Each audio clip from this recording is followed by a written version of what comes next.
For reasons that will become very clear, I'm leaving last names out of this story. This is a story about the first time I ever tripped on LSD.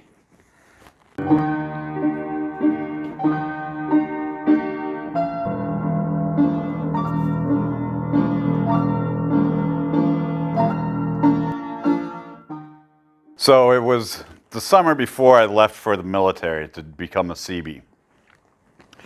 And so, well, now's the time to try drugs. So I got some LSD from some punkers that I knew. I mean, full Mohawk punk. They surprisingly volunteered at the Fort Wayne Children's Zoo.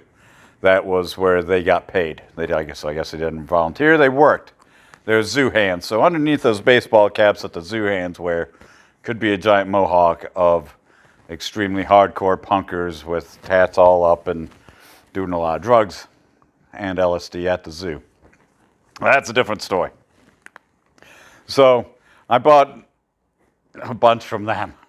And it's double dipped, whatever, and got like 5 hits from them.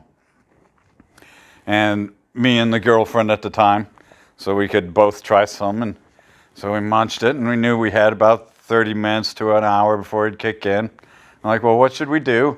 We had no idea. I went over to one of my friend's house, and we were to Rob's house, and we told him what we did, and he's like, well, we need to go someplace before you guys are gone. So he suggested this place out in the woods that he knew. So we go, he takes us out there, and it's a train track. And he's like, it's pretty, we walk through the woods, and there's a train track going through, and by this point in time, the trees are already doing this back and forth the whole time, waving to me. That was the main effect of it so far, and it's dark, which was nice, so I didn't see people melting and all that shit. So I really don't like that. The waving trees I like, though. I mean, it wasn't that windy, but they were all waving, and you hold your hand, and it's all moving and bubbling. And that was pretty neat. And we go out there, and he's like, yeah, every now and then a train will come by, and you want to stand behind the shadow, in the shadow of this big control box that's on the side there. Because if you do that, they can't see you, they being the train conductors, so they can't call the cops for people hanging out on the track. Okay.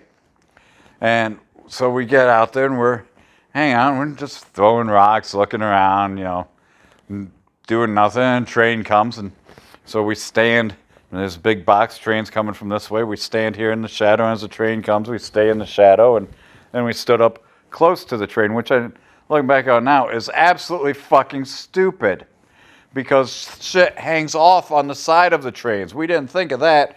We're just thinking as long as you don't touch the train, you're safe. Didn't think that, there could be a 6-foot bar sticking out the side of the train.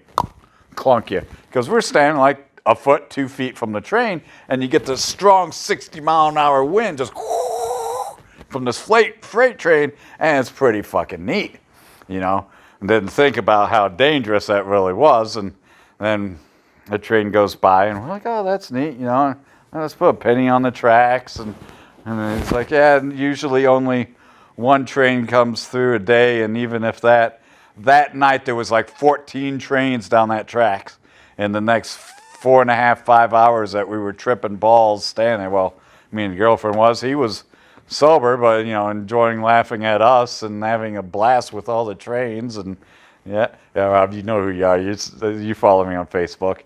So that was my first trip on acid.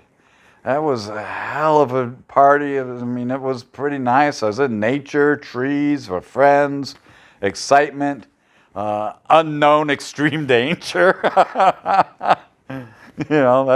That sounds to be a thing in my life.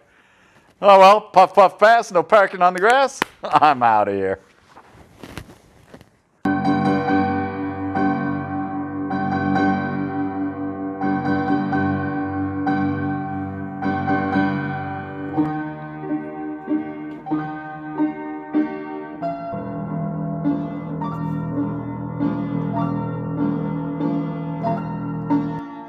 This is a story about the first time I ever tripped on LSD. 14 trains down that track. Oh, yeah.